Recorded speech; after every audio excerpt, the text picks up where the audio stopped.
Hi guys, welcome back to my channel. I know, finally, right? I'm Tierra for those who are new to my channel. I'm Tierra, and yeah, I'm here to give you guys an update on this crazy pregnancy. Y'all, why do pregnancy have to be so hard? Like, why does it have to be so hard? Okay, so I'm just gonna jump right into like all of the updates. I don't think I've updated you guys since like week 16. So I'm currently 23 weeks and like 3 or 4 days. Hold on, let me just go to the app to make sure. Clearly I'm anticipating 24. I am currently 23 weeks and 2 days. Yeah, 23 weeks and 2 days pregnant. Right now the baby is the size of, I think, a papaya. No, the baby's the size of an eggplant. And yeah, that's where I am currently in like weeks and stuff. I think this is month 6. Yeah, I'm in month 6 and we're just trotting along. So let me just go ahead and let you guys know what has been going on, because I don't want this video to be super long because it is a lot. So I'm just gonna go to the notes in my phone. Okay, found it. All right, so at my 20-week appointment, which was at the beginning of June, I was told that, okay, so you know we did the whole anatomy situation, and then after our ultrasound we went back to see the doctor. Now we already knew the sex of the baby and everything, and so CJ didn't even go with me to this appointment because it was like, I knew it was a big one because it's like anatomy and stuff, but I was like, you don't have to go because we already know the sex of the baby, which was what we were most like excited about. So when I went back there, I was told that my cervix was a little shorter than they wanted it to be. So they wanted it to be in the 3.0 to 3.5 range, and it was at 2.7. She didn't even tell me that. I had to call back later to figure out. And the reason why I didn't ask it right there is because Taylor was with me and she starts getting whiny. The appointments are like super long, like so long. So she started getting very whiny. It was like her lunchtime and stuff, and I was like, oh my gosh. So that was that. So she told me like, okay, don't do any like heavy lifting. You need to take it easy. And I'm like, oh my gosh, like what does this mean? So that was one update I got at 20 weeks. The second update was that his left kidney, and I don't know if I said this, but we're having a boy. If you guys are like new to my channel and don't know, we're having a boy, and we already have a daughter. She's 3. So she said that his left kidney was a little bigger than they wanted it to be. I didn't get the number then either. Later I was told that the renal pelvis was 6 millimeters. And she told me that she knew, or she assumed that it would correct itself because this is very common in boys. So she said it should correct itself. She just wanted to let me know because if I left and looked at my patient portal, it would basically show on the patient portal. So she didn't want me to get scared about anything. So she was like, I'm telling you now. But there is nothing for you to be concerned about. It usually corrects itself, and even if it doesn't, the only like protocol for it would be for them to keep doing ultrasounds and to check it again like after he's born with another ultrasound. So I had a whole bunch of questions after I left because of course I went on Dr. Google and I saw all of these like horror stories and stuff about like cervix shortening and, you know, enlarged kidneys and stuff like that. I also saw a lot of success stories, but that was like so scary. So basically I wrote down some questions and I ended up calling the doctor later. After I left, I was like in a little bit of pain. I had cramping and stuff like that because of like the ultrasound. Because of the ultrasound. Let me get some water real quick. Okay. Because of the ultrasound, I did have like a little bit of cramping and stuff because they literally had to do, he's so low or he was so low at 20 weeks that they had to do a vaginal ultrasound to get like pictures of his brain and stuff. Like that's literally how low he is.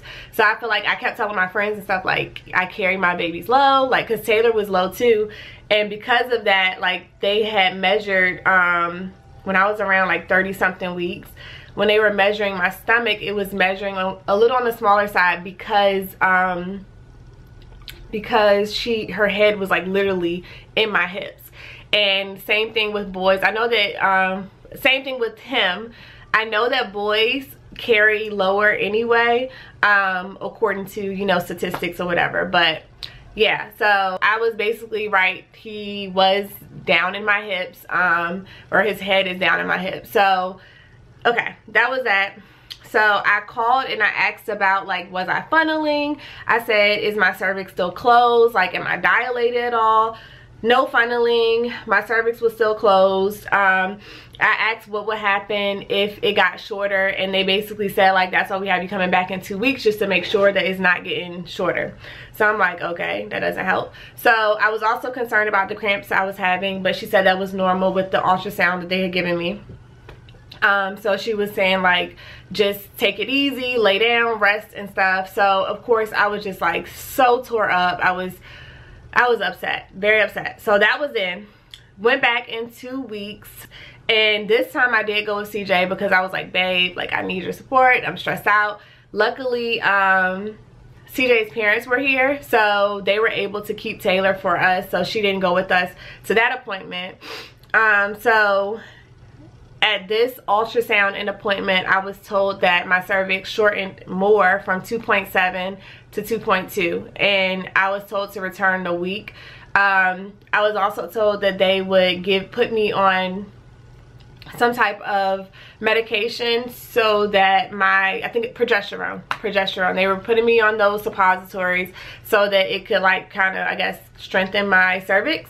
So I take those nightly now, and I was told to come back in a week, or a little less than a week, so that they could see me again and, you know, do the same test and everything. And she was like, how about you come on Tuesday so that you can see the at-risk doctor? And I'm like, sis, now I know that's the protocol anyway, because y'all know I did my research, so I knew it was a protocol for me to see the at-risk doctor anyway. I just didn't like that wording. I like you to be upfront with me, so like just tell me what's going on. So don't like try to sugarcoat it like, yeah, how about you just come on this day so you can see the at-risk doctor because she's here. No, tell me like you need to see the at-risk doctor. That's what I needed to hear. So that was that. So CJ and I, we were trying to like we were trying to understand like the words on the ultrasound at that appointment or whatever, before we even saw the doctor. And one thing that we saw was the AFI, because they were also checking the amniotic fluid around the baby to make sure that was average, and it was average. It was 13. And so that was like dead in the middle of the average range. So I also told her that I was like cramping somewhat, like when I had bowel movements. I know this is TMI, but what you expect, it's the pregnancy vlog, y'all. So I told her about that, and she actually told me to start taking a stool softener because she didn't want me to push or like strain to use the restroom. So she put me on Colace, and then she told me to continue drinking plenty of water. And then so that was that for that appointment. And I literally, like, it was kind of blowing me that she wasn't like being upfront with me. So in the appointment, I like literally just bust out crying. Now if Taylor was with me, I would have held it in because, you know, that's my baby. I don't want her to see me crying. But CJ was there. I was like, look, let me just go ahead and let this cry on out, because I was like so stressed out. So that was that appointment.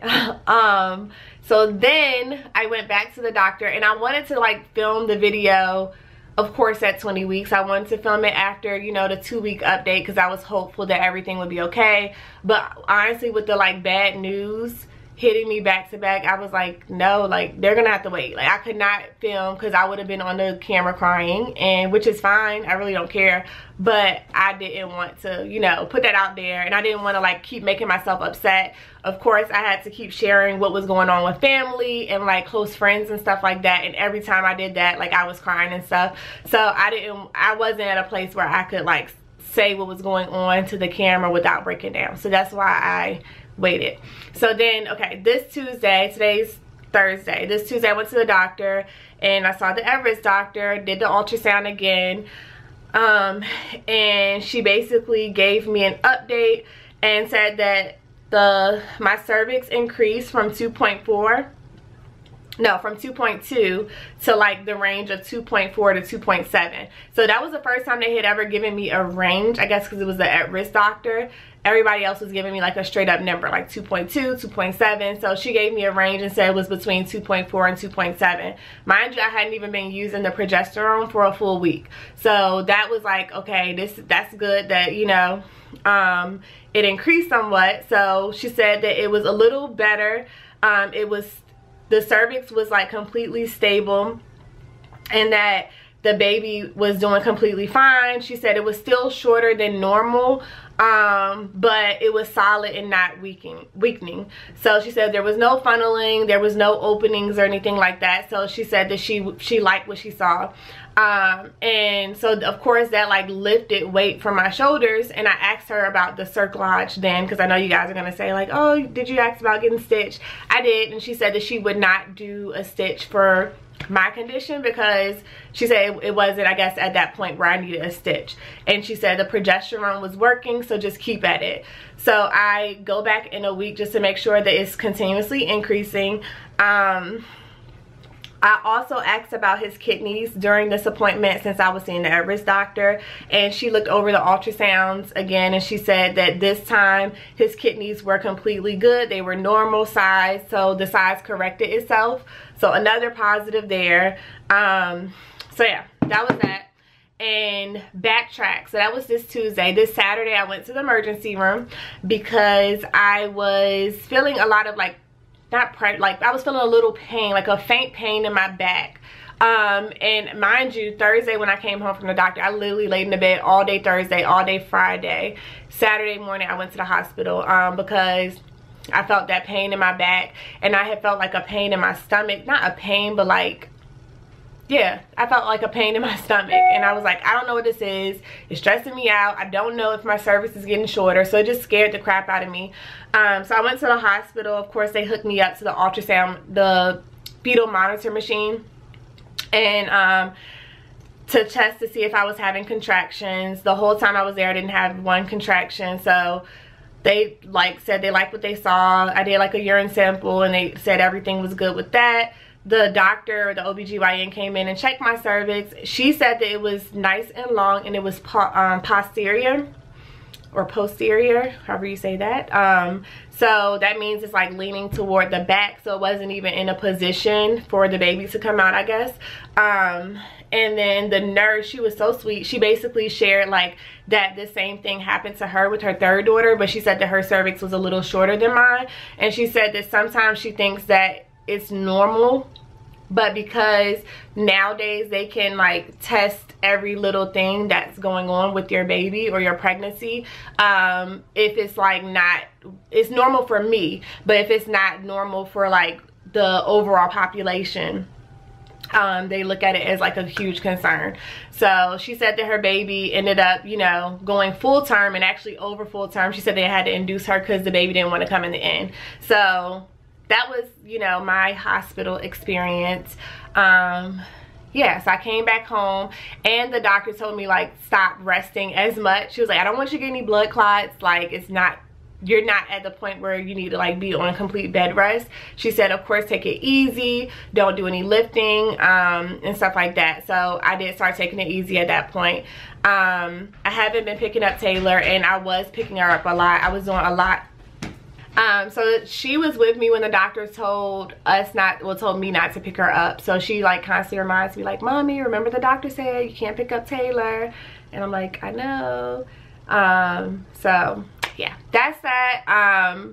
So after my initial appointment, because y'all, I have been feeling like so much pressure, and let me just go over some of the things that I had been feeling prior to the 20-week appointment, because I had kind of, you know, tried to jot down the things that was going on prior to that, you know, appointment, because I had planned to film a vlog, a pregnancy vlog, but it was like, no, can't do that now because I'm too stressed out. So basically I was having right eye twitches. Like my right eye was twitching so much. And I remember that was happening like right before I got pregnant too. So that was happening. I kept feeling so much pressure like toward the bottom of my stomach, like in my pelvis area. Like anytime I would stand up, or like stand up for a super long time, or even if I would like sit up too long, or if I would like walk for too long or something like that, I would feel pressure. I kept feeling like kicks like in my cervix, like he was like hitting me dead in my cervix, like he was hitting me dead in my cervix, like he was about to like fall out. That's what I was feeling. I also felt like those sensitive kicks, like he was kicking my bladder or something. So like, woo, like every time I would feel those kicks, I felt more energy. Like I've been more energetic since like 16 weeks, between 16 and 20 weeks. So I have not been as tired.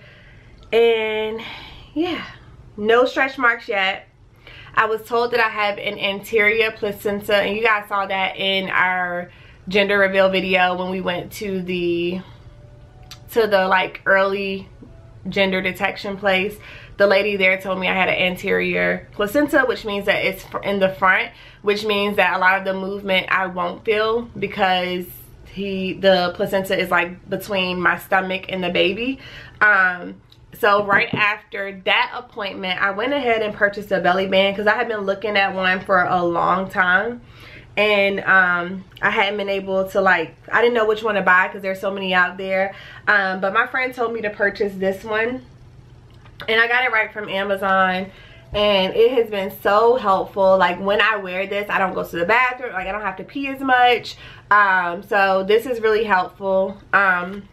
And I've been wearing it like anytime I have to do any walking or standing, which I'm not doing much of anymore anyway because I'm not supposed to. But this is what I was wearing, like to like keep that pressure off of my pelvis. I also asked the doctor, I was like, is it, because I wanted to know, like, was it his head being so low that was making my cervix shorter, or was it Taylor, like me picking up Taylor and like what I was doing at home? And she said it was probably a combination of both. So yeah, that was that. As far as like eating and stuff, oh, I got something else to tell y'all. But as far as like eating and stuff like that, my appetite has been like all over the place. I've been eating a lot of things that I did not eat prior to pregnancy. My weight is like at a good place. So if I gain like a pound a week between now and the end of my pregnancy, I will be like right at gaining 30 pounds, which is what they wanted me to gain anyway. So my weight gain is like going like at a very good pace, which I thought would be worse off since I'm not as active. But it's not. Laying down at night, so I have been having so much hip pain. Like if I lay on either side for a long time, I'll get like a lot of hip pain and it hurts so bad. So I will like have to keep flipping sides. I purchased a pregnancy pillow again from Amazon, and when I tell you that it was a life changer, like CJ wants to sleep on it, Taylor wants to sleep on it, like my sleep is the best ever. Like I don't even know if I'm going to throw it away after I have the baby. Like that's how bomb my sleep has been with this pregnancy pillow. It just feels like I have a person like on both sides, so I can lay on this side and like just hug the pillow and like put the pillow between my legs, and I can turn on this side. So it's like the U-shaped pillow. And it's just so comfortable. So I've been sleeping with that every night, and my sleep has gotten better. However, I still do have that hip pain occasionally. And I also had like a leg cramp, like maybe once or twice. I read that that is a side effect of the progesterone, so I don't think it's anything to like be too concerned about. What else? Yeah, that's pretty much it. I will show you guys a belly shot before I end this. These are one of the pros to having these ultrasounds every single week, and I do go back again next week. But one of the pros of having these every single week is that I keep getting pictures of baby. So this was, oops, crap. And I'm not supposed to bend over and pick up stuff either. Look guys, they don't know the name yet. They don't know his name. That's baby. It says baby. Yeah. Stop. Mommy, that's just too cute. Thank you. Mommy, you are like this. Okay. You are like Okay, this. shh. So this is the last picture we got of him. And I don't know when I'm gonna share the name, y'all. I honestly don't know. But we do have the full name, his full name.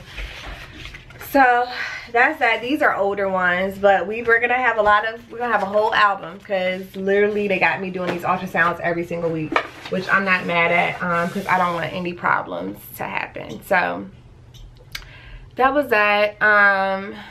Yeah.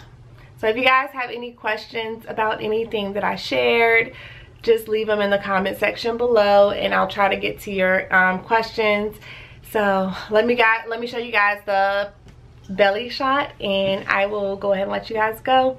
And then hopefully again next week is not like stressful, so when I go back I hope that everything is like a-okay so that I can again come on and share another update.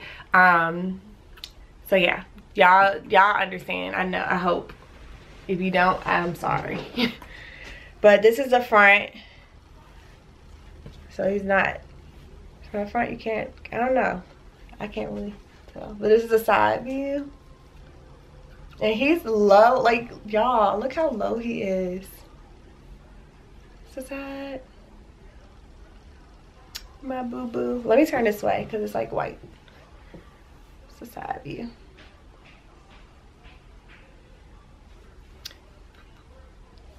So I'm like, Lord, just get me through the summer.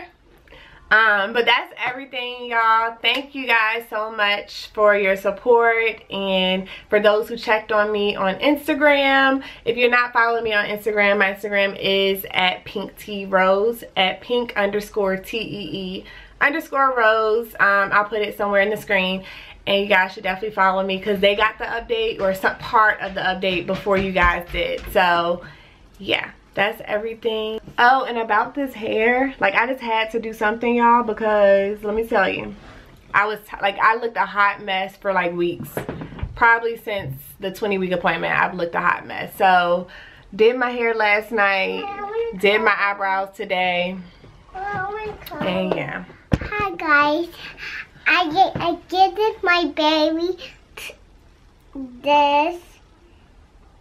Tell them about you being a big sister. I'm a big sister. Mommy, this is for her stomach cause this is my mommy elbow. Cause this is mommy for his stomach. So what else? And this is my mommy. This is my mommy. And what did the doctor say to me? What did the doctor tell me? The doctor told me you don't pick 10 up. Okay. And this is a picture of Say this is a picture of baby. This is a picture of baby. And when is baby coming out, Taylor? Was winking. No, he's not. When is he coming out? Couple days. No. Where did you get that from? No, he's not. He better not come out. October, guys. Mine got the swing. It's a swing. What is it?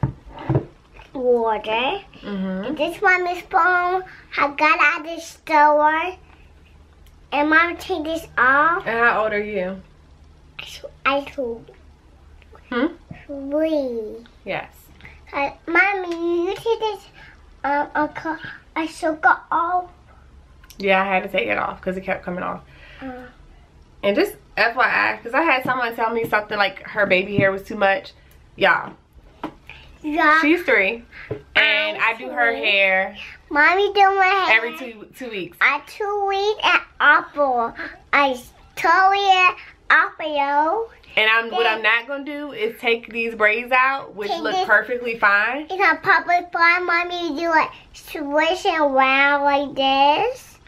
I'm not gonna take the braids out just because her hair looks a little fuzzy around here. I'm just gonna, you know, brush them on down, and she'll be okay until I'm ready to take it out. Yeah, we'll take it out. Then I'll go. So tomorrow will be 2 weeks that she's had her hair like this. 2 weeks. Then I got a couple of days, and she lost. And we're gonna do it over. We're gonna do her hair again. We'll do her hair again. But until we do it again, y'all gonna get these baby hairs, okay? Yeah, this baby hair is so crazy. Yeah, I'm gonna call him hair. So put some respect. Finish back. On her baby hair. On him baby hair. Say on my baby hair. On my baby hair. On my edges. On my edges. Okay? Okay. Okay. Bye. Say love y'all. Bye, y'all. With this one? The other one. This one? Yep.